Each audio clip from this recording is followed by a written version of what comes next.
امام ابو حنیفہ رحمۃ اللہ علیہ کے زمانے میں ان کے استاد ہے سلیمان ابن مہران امام اعمش. ان کے گھر چور آئے اور چوروں نے گھر کا صفایا کیا.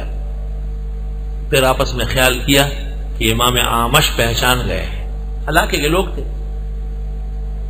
تو انہوں نے کہا کہ ان سے وعدہ لیتے ہیں کہ کسی کو بتائے نہیں. کہا نہیں حضرت، اگر آپ کہے کہ اگر آپ نے ہمارے میں بتا دیا کہ یہ چور ہے تو آپ کی بیوی کو 3 طلاق.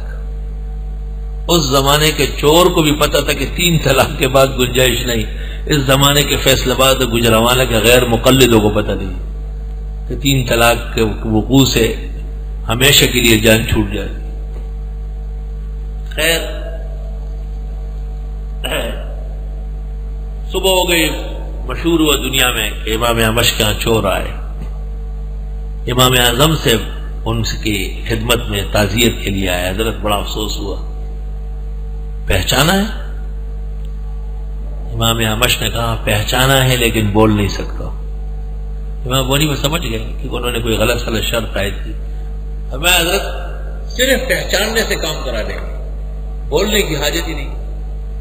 عقل العالمین، عالم کے عقل مند ابو حنیفہ ہے. یہ کیسے ہوگا؟ کہا بس اب آپ دیکھیں. حضرت نے تھانہ دار کو بلایا، اس زمانے میں کوٹوال کہلاتا تھا. اس کو کہا بھائی بات سنو، اس علاقے کے جتنے چور ہیں سب تجھے پتا ہے؟ انہوں نے کہا بالکل، آج پکڑتا ہوں سب کو. کہا ایسا کرو 2 کرسیاں ڈالو، ایک پر خود بیٹھو، ایک پر حضرت کو بٹھاؤ. جتنے لوگ گزریں گے، امام اعمش نے کہا آپ کہے یہ چور نہیں ہے، یہ چور نہیں ہے. اور جو سچے چور آ جائے وہ ہری پگڑی والے بے ایمان، تو پھر کہو کہ وہ چپ ہو جائے، آپ چپ ہو جائے انہیں دیکھتے ہی.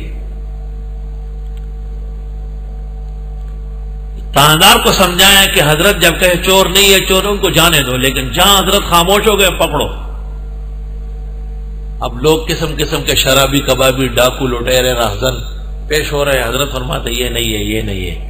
اچانک دیکھا تو وہیں شیاطین آ گئے، شیطان والے نشانیاں. حضرت نے جو دیکھا تو خاموش ہو گئے. جب وہ خاموش ہو گئے تو تاندار نے پکڑنا شروع کر دیا، کڑیاں ڈالی. ابو حنیفہ کی عقل ہے، اب اگر بولے تو 3 طلاق واقع ہو رہے، بولنے ہی نہیں. حلف برقرار رہا اور چوروں کی گرفتاری ہو گئی. اس دور کے چور بھی اس زمانے کے غیر مقلدوں سے زیادہ عقل مند تھے، اور ان کا تفقہ اور فہم ان سے زیادہ تھا. جو چور سے بھی گئے گزرا وہ کون ہوتا ہے؟ وہ 15ویں صدی کا غیر مقلد ہوتا ہے.